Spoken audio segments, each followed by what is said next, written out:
The apartment was chaos. The floor trembled under the weight of the fight, the plaster walls coughing dust into the air, the scent of ozone and broken glass mingling with the metallic tang of blood. Norman Osborn's laughter, that unhinged, splitting cackle, ricocheted off the narrow walls like the echo in a madhouse. Peter's ears rang with it, even as his body moved on instinct, weaving between the wild arcs of the Goblin's glider and the snapping fists of a man who no longer seemed human. Norman's hand clamped onto Peter's shoulder, fingers curling into armor and flesh, pulling him close enough for Peter to smell the madness on his breath. You think mercy saves people, boy? You think she'll live just because you want it? Out of the corner of his eye, Peter saw May, standing behind the shattered countertop, her face pale but her voice steady as she shouted his name. She wasn't running. She never did. Norman's other hand flicked quick, almost lazy, and Peter caught the glint of copper and green in the dim light. A pumpkin bomb, already primed, arcing past him. Time dilated.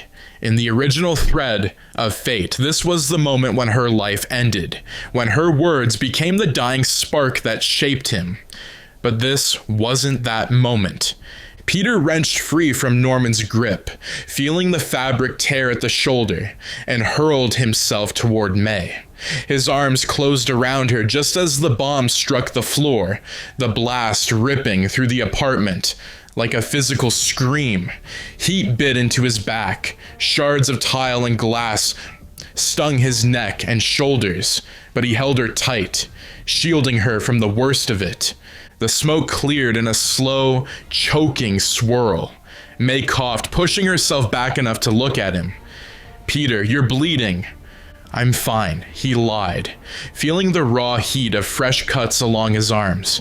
His heart was still pounding so hard it was a physical ache in his ribs. Norman stepped forward through the haze, his grin impossibly wide. "So, the little spider chooses, and that's where you'll break. You can't save them all, Parker." Peter set May down carefully, his eyes not leaving Norman. His voice was quiet but sharp as glass. "I'm not losing anyone tonight."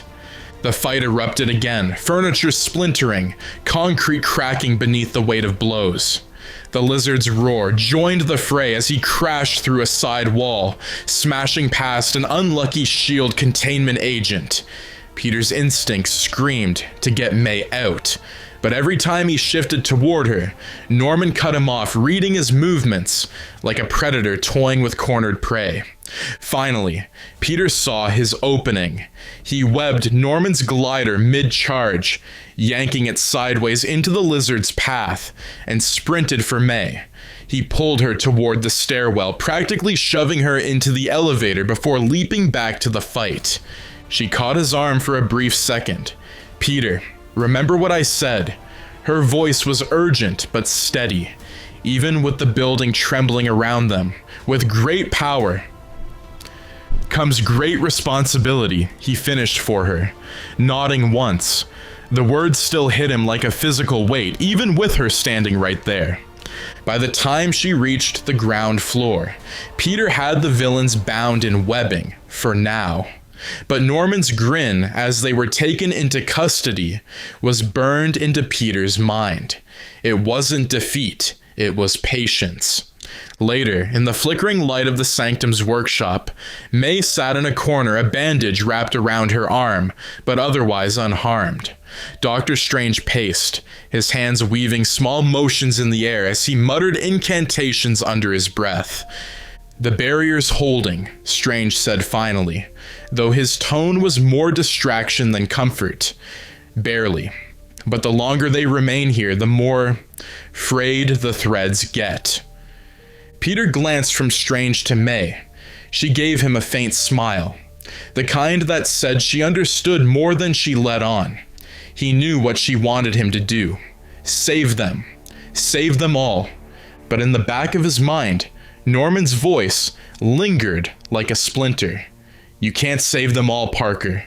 The thought wouldn't leave him, And for the first time, Peter wasn't entirely sure that Norman was wrong. The Statue of Liberty was already a war zone before the fight began. Peter landed on the scaffolding with Garfield's Peter at his side, Maguire's Peter dropping in from above with the kind of smooth, confident grace that came from decades of swinging. The copper shine of the statue was half covered in temporary rigging and construction mesh, fluttering in the wind like torn sails. The chill air carried the scent of salt water, metal, and something else. A faint static tang, like the air before a lightning storm. From their vantage point, the multiverse breach overhead didn't look like a crack in the sky anymore. It looked like a wound. The edges writhed faintly, jagged light pulsing like a heartbeat, and through the gaps, you could see other cities. Not just New York's, but alien skylines and broken wastelands. Strange floated above the platform, the cloak of levitation snapping like a banner in the wind. His voice carried over the scaffolding as he spoke to all of them at once. We contain them, we cure them, and I seal the breach. Anything else and everything falls. It was supposed to be clean, quick. It didn't last 5 minutes.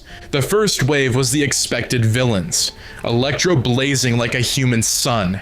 Sandman rising into a storm of grit and stone. Lizard tearing through scaffolding. The 3 Spider-Men moved in perfect rhythm, trading quips and web lines as they deployed the cures they'd prepared in the lab. They'd rehearsed this. It was working.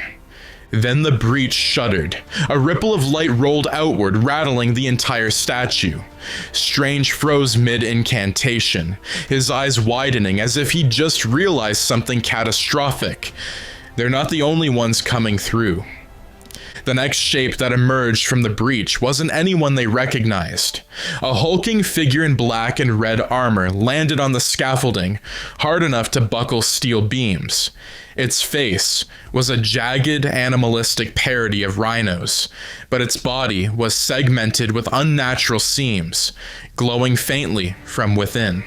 Behind it, another tear opened, disgorging a gaunt skeletal vulture with wings like bone and torn membrane. Their voices were wrong, echoing twice, like they were speaking from 2 places at once. These aren't from our worlds, Garfield's Peter shouted as he vaulted over Sandman's fist. They're from somewhere else. Holland's Peter barely had time to respond before Rhino Variant charged, tearing through the scaffolding and forcing him to swing upward to avoid being crushed. Below, Maguire's Peter locked eyes with Strange. Close it now! I can't, Strange barked, his hands weaving frantic, unfamiliar sigils. The threads are tangled with their universes. Sealing now could collapse everything, including you. Electro seized the distraction, firing a blast that overloaded Strange's shields and knocked him from the air. The cloak caught him, but the spell he'd been building unraveled, motes of light scattering upward into the breach like embers into the night. The wound in the sky pulsed wider, and for the first time landscapes started bleeding through. A chunk of ruined Gotham jutting over the Hudson, a shard of some alien desert drifting above the scaffolding before collapsing into sand. The fight fractured. Each Spider-Man was separated. Garfield's Peter tangled in Lizard's claws near the statue's crown. Maguire's Peter locked in a deadly stalemate with the skeletal vulture. Holland's Peter caught between Electro's fury and the Rhino Variant's brute force. Strange was forced into a defensive duel with Goblin, whose madness had shifted from taunting to full-blown sabotage. You seal that hole, you kill us all, Norman shouted, driving his glider into Strange's side. And if you don't, we get freedom. Seems like a win either way. Above them, the breach trembled again, no longer a single wound, but dozens of smaller tears radiating outward like cracks in glass. Through each one, Peter could see flashes. Strange Spider-Men he didn't know, fighting for their lives, cities breaking apart, monstrous silhouettes pressing against the thin barrier between worlds. Garfield's Peter's voice came through the comms, ragged with strain. "Peter, I don't think this fight's about curing them anymore." Holland's Peter looked up at the breach, his chest tightening.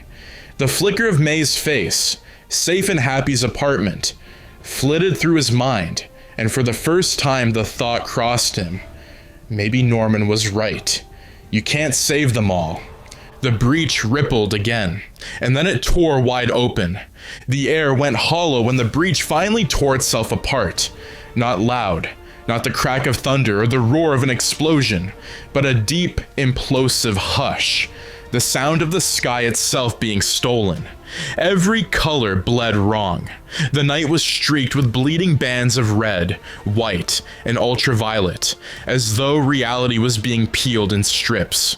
The Hudson River below surged unnaturally, waves curling upward into the sky before shattering into rain that smelled of salt and ozone.